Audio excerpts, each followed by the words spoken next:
Good morning, students. How are you all? I hope you all are fine. We are reading lesson Conservation of Plants and Animals. Open your book, page number 26. मैंने आपको पढ़ाया था what is a biosphere reserve. Biosphere reserve is an area जहाँ पर हम protect करते हैं wild plants और एनिमल्स को. बायोस्फीयर रिजर्व जो है ये बहुत बड़ा एरिया होता है जिसमें एक दो नेशनल पार्क्स हो सकती हैं, कुछ वाइल्ड लाइफ सेंचुरीज हो सकती हैं. जैसे कि मैंने आपको बताया पंचमरी बायोस्फीयर रिजर्व जो है it consist of 2 wild life sanctuaries and 1 national park. Okay, तो आज जिस कंजर्वेशन के बारे में आप पढ़ेंगे that is wildlife century क्या होती है और आपको जानना है what is flora and what is fauna. Okay बच्चों, मैंने आपको पहले ही एक्सप्लेन किया था कि किसी भी एरिया में कितनी वेजिटेशन हो, कितने वैराइटीज़ ऑफ प्लांट्स हो, कितने वैराइटीज़ ऑफ एनिमल्स हो, that is the diversity in that area. Diversity means different kinds of plants and animals in a particular area. उसको हम लोग बोलते हैं बायोडाइवर्सिटी. ठीक है, बहुत सारे किस्मों के different animals, plants, insects, micro organisms किसी पर्टिकुलर एरिया में हम लोग देखेंगे. सो उसको हम लोग कहते हैं that is biodiversity of that area. What is flora and what is fauna.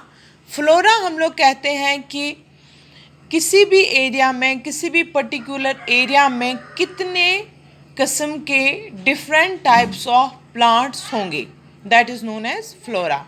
तो किसी भी पर्टिकुलर एरिया में कितने टाइप्स के डिफरेंट एनिमल्स होंगे, that is known as fauna. ठीक है, ये दो टर्म्स आप लोग याद रखेंगे. Flora means plants and fauna means animals. ठीक है, बायोडाइवर्सिटी हम जनरल में बोलेंगे किसी भी एरिया में, चाहे बायोस्फीयर रिजर्व हो, चाहे नेशनल पार्क हो, चाहे वाइल्ड लाइफ सेंचुरी हो, इसमें कितने टाइप्स ऑफ प्लांट्स होंगे, एनिमल्स होंगे, माइक्रो ऑर्गेनिजम्स होंगे, इंसेक्ट्स होंगे, जो भी वहाँ पर डिफरेंट टाइप्स ऑफ लिविंग होगी, that is known as biodiversity. लेकिन अगर हम अलग में सिर्फ उस एरिया के डिफरेंट टाइप्स ऑफ प्लांट्स के बारे में बात करेंगे, दैट इज़ फ्लोरा. ठीक है, और अगर उसी एरिया के डिफरेंट टाइप्स ऑफ एनिमल्स के बारे में पढ़ेंगे, दैट इज़ फौना. ठीक है, so what are endemic species. Endemic species और दो species which are about extinct. For example, यहाँ के जंगलों में पहले पाया जाता था हिरन, शेर, टाइगर वगैरह जो है, लेकिन आजकल है इनकी कुछ वैरायटीज़ जो है वो मौजूद है, लेकिन दे आर अबाउट एक्सटिंक्ट. इतने कम वो रह गए हैं कि ना होने के बराबर हैं, यानी कि इतने कम रह गए, तो अब जितने रह गए वो भी कुछ ही दिनों, कुछ ही सालों में एक्सटिंक्ट हो जाएंगे, यानी ख़त्म हो जाएंगे. फिर लोगों को जंगलों में वो जानवर देखने को नहीं मिलेंगे. For example, Pachmarhi biosphere reserve में जब ये बच्चे गए तो इन्होंने देखा कि वहाँ पर एक बहुत बड़ा स्कैरल था. स्कैरल मीन्स गिलहरी, उस पर बहुत सारा फर था. आप आम गिलहरियों को देखते हो घूमते हुए, लेकिन उनमें फर जो है वो बहुत छोटा होता है, लेकिन जायंट स्कैरल जो होती है उसका फर जो है वो बहुत ही लंबा होता है. ये जायंट स्कैरल जो है दैट इज़ एंडेमिक.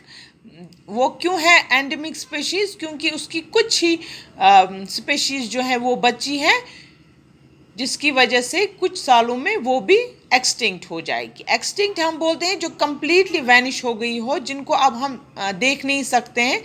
एंडेमिक होते हैं वो दे आर अबाउट एक्सटिंक्ट, यानी कि वो कुछ सालों में एक्सटिंक्ट हो जाएंगे, उसके बाद हमें वो जंगलों में देखने के लिए नहीं मिलेंगे. इसी तरह से याक है, हांगुल है कश्मीर का. ठीक है, इनको हम लोग कैटेगराइज करते हैं अंडर एंडेमिक स्पेशीज़. स्पेशीज़ मैंने आपको पहले ही क्लियर कर दिया था कि स्पेशीज़ होते हैं जो वो जानवर जो एक दूसरे के साथ, अपनी ही स्पेशीज़ के साथ इंटरब्रीड करते हैं, एक पर्टिकुलर एरिया में रहते हैं, उनका अपना एक हैबिटेट होता है. तो एक पर्टिकुलर एरिया में खाते हैं, ब्रीडिंग करते हैं वगैरह जो है, that are known as species. So what is wildlife sanctuary? Wildlife sanctuary जो है, जैसे मैंने आपको कल बताया कि बायोस्फीयर रिजर्व बहुत बड़ा एरिया होता है जिसको गवर्नमेंट ने प्रोटेक्ट किया होता है ताकि लोग जो है वहाँ पर हंटिंग के लिए ना जाएं, कटिंग ऑफ ट्रीज के लिए ना जाएं, एनिमल्स का नेचुरल हैबिटेट जो है उसको डिस्ट्रॉय ना कर पाएं। लेकिन वाइल्ड लाइफ सेंचुरी जो होती है ये बायोस्फीयर रिजर्व से छोटी होती है, ठीक है। बायोस्फीयर रिजर्व में कुछ वाइल्ड लाइफ सेंचुरीज भी आएंगी और एक नेशनल पार्क भी हो सकता है, जैसे पंचमरी बायोस्फीयर रिजर्व है, लेकिन वाइल्ड लाइफ सेंचुरी जो है वो बायोस्फीयर रिजर्व से छोटी होती है, ठीक है।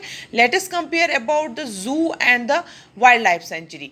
जू में आप लोग देखते हो बच्चों कि हम लोग एनिमल्स को रखते हैं पिंजरों में बंद रखते हैं, उनको खाना यहीं से देते हैं, वो एक जगह से दूसरी जगह नहीं जा पाते हैं। लेकिन वाइल्ड लाइफ सेंचुरी एक एरिया होता है जिसको गवर्नमेंट ने प्रोटेक्ट किया होता है, जिसको बाहर से फेंसिंग की गई होती है, वहाँ पर प्रोहिबिट होता है, हंटिंग प्रोहिबिट होती है, कटिंग ऑफ ट्रीज प्रोहिबिट होती है। वहाँ पर हम जानवरों को प्रोटेक्शन देते हैं, वहाँ की वेजिटेशन जो है उसको प्रोटेक्शन देते हैं, वहाँ के जंगल जो है उनको प्रोटेक्शन देते हैं, यानी ओवरऑल जितनी बायोडाइवर्सिटी वहाँ पर होती है वो सारा हम लोग प्रोटेक्ट करते हैं। वाइल्ड लाइफ सेंचुरी जो है there is prohibited in and outward movement, यानी कि आप यहाँ से जा नहीं सकते हो अंदर और वहाँ से बाहर वहाँ से हम किसी जानवर को आने नहीं देते हैं, ठीक है।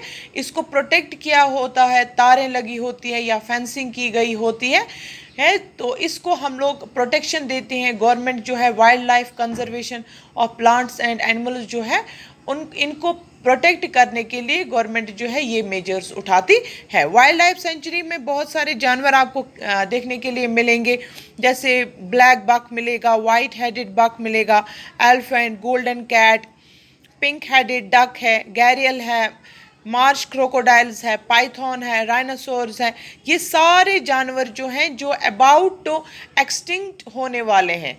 जैसे मैंने आपको अभी बताया कि एंडेमिक स्पीशीज़ और दो species which are about extinct, तो ये जो अबाउट एक्सटिंक्शन होते हैं इन जानवरों को हम लोग प्रोटेक्शन देते हैं ताकि ये जो स्पीशीज़ है ये कंप्लीटली हमारे इन जंगलों से एक्सटिंक्ट ना हो जाए, ठीक है। तो कल हम इंशाल्लाह पढ़ेंगे नेशनल पार्क्स के बारे में। खुदा हाफिज़।